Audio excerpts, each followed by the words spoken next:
தமிழ் திரையுலகின் திரைக்கதை மன்னன் என அழைக்கப்படும் இயக்குனர் கே. பாக்யராஜ் அவர்கள் இயற்கை எய்திய செய்தி கேட்டு நெஞ்சம் வெடித்துச் சிதறியது. இப்போதுதான் இயக்குனர் இமயத்தை இழந்தோம். இயக்குனர் பாக்யராஜ் அவர்களை பற்றிய சில நினைவுகள். பள்ளி பருவத்தில் நான் அதிகமாக பார்த்தது இயக்குனர் பாக்யராஜ் அவர்களின் படம்தான். காரணம், திருச்சியில் கீழரன் சாலையில் அண்ணா நகர் என்கிற பகுதியில் பாக்யராஜ் அவர்களுக்கு எனக்கு தெரிந்தவர் ரசிகர் மன்றம் வைத்திருந்தார். எனது பொழுதுபோக்கே அந்த ரசிகர் மன்றம்தான். சினிமா பரீட்சையும் இல்லாத அந்த வயதில் படம் பார்ப்பது மட்டுமே பொழுதுபோக்கு. தீவிர திரைப்பட ரசிகனாக இருந்த நான் அவருடைய விடியும் வரை காத்திரு படம் பார்த்துவிட்டு நிறைய யோசிக்கத் தொடங்கினேன். அந்த படத்தின் திரைக்கதை என்னை நிறையவே ஆழமாக யோசிக்க வைத்தது. அதன் பிறகு அந்த 7 நாட்கள் குடும்பத்தோடு சென்று திருச்சியில் ராக்ஸி எனும் தியேட்டரில் வெளியாகி 200 நாட்களை கடந்து ஓடிய திரைப்படம் அது.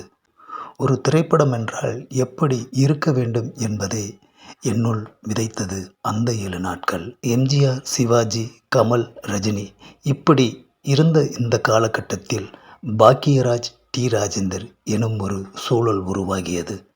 அந்த சூழலில் நான் பார்த்த படங்கள்தான் சின்ன வீடு,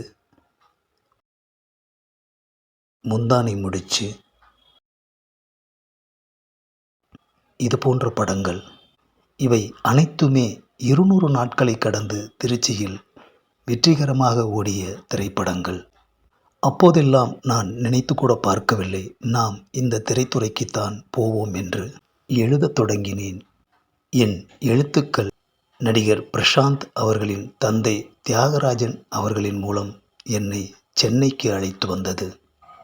பிரசாந்த் அவர்களின் மன்ற பொறுப்பாளராக பல வருடங்கள் பணியாற்றினேன். ஜீன்ஸ் திரைப்படத்திற்கு பின் அவரை விட்டு வெளியேறிய நான் என்ன செய்வது என்று தவித்தபோதுதான் கதைகள் எழுதுவோமே என்று எழுதத் தொடங்கினேன். நிறைய பத்திரிகைகளில் எனது கதைகள் வரத் தொடங்கியது. பத்திரிகைகளில் வந்த கதைகளை தொகுத்து புத்தகமாகவும் வெளியிட்டேன். இப்படி ஒரு சூழலில்தான் நண்பர் மணவை பொன்மாணிக்கம் அவர்கள் மூலம் பாக்யா பத்திரிகையின் தொடர்பு எனக்கு கிடைத்தது. அந்த சமயத்தில்தான் எனது லவ் டுமாரோ எனும் சிறுகதையை எடுத்துக்கொண்டு பாக்யா அலுவலகத்திற்கு சென்றேன். அங்குதான் நான் திரையில் பார்த்த இயக்குனர் பாக்யராஜ் அவர்களை நேரில் பார்த்தேன். என்னை பற்றிய விவரங்களை அவரிடம் கூறினேன். தோளில் தட்டி கொடுத்து உற்சாகப்படுத்தினார். 98 ஆகஸ்டில் லவ் டுமாரோ எனும் கதை பாக்யா இதழில் வெளியானது. அதன் பிறகு 2001 வளைகோடு எனும் தலைப்பில் ஒரு சிறுகதை பாக்யா இதழில் வெளியானது.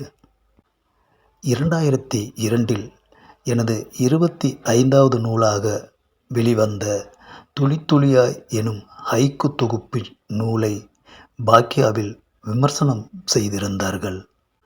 அந்த விமர்சனம் என்னை பரவலாக பல கவிஞர்களுக்கும் படைப்பாளிகளுக்கும் அடையாளம் காட்டியது.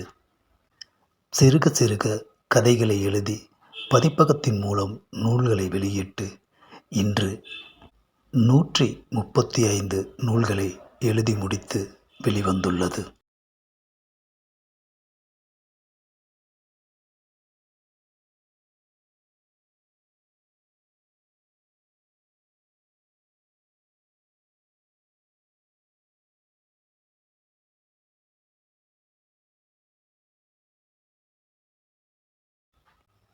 இந்த 135 நூல்களில் 35 நூல்களுக்கும் மேல் திரைப்பட கதைகளை புத்தகமாக எழுதியுள்ளேன். அப்படி நான் திரைப்பட கதைகளை புத்தக வடிவில் எழுதும் பொழுது என் நினைவுக்கு இயக்குனர் பாக்யராஜ் அவர்கள்தான் வந்து போவார். என்னுடைய திரைப்பட கதைகளை புத்தக வடிவில் படித்த அனைவரும் சொல்லும் ஒரே வாசகம், ஒவ்வொரு கதையும் ஒவ்வொரு ரகம். எந்த ஒரு படைப்பிலும் மற்றொரு படைப்பின் சாயல் இல்லை என்பார்கள். அதுவே என் எழுத்துக்கு கிடைத்த முதல் வெற்றியாக நான் நினைத்தேன்.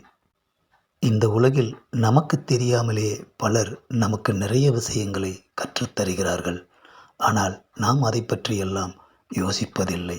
அப்படி எனக்கு கற்றுத்தந்த ஒருவர்தான் இயக்குனர் பாக்யராஜ் அவர்கள்.